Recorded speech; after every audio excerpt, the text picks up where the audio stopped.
લોકમત ન્યૂઝમાં આપનું સ્વાગત છે। સ્થાનિક સ્વરાજ્યની ચૂંટણીને લઈને 26મી એપ્રિલના રોજ મતદાન યોજાયું હતું, જે બાદ આજે 28મી એપ્રિલે મતગણતરી શરૂ થઈ હતી।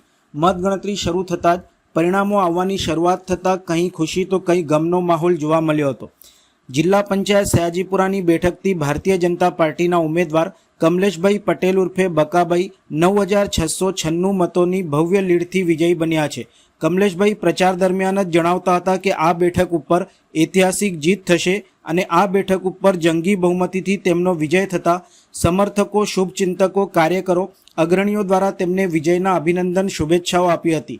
કમલેશભાઈ પટેલે જણાવ્યું હતું કે આ જીત અમારા કાર્યકરોની છે, અમારા ધારાસભ્યની છે, સંગઠનની છે। ભારતીય જનતા પાર્ટીની જે વિકાસ યોજનાઓ છે તેનો મતદારોએ લાભ લીધો છે, તેના કારણે અમારી જીત થઈ છે।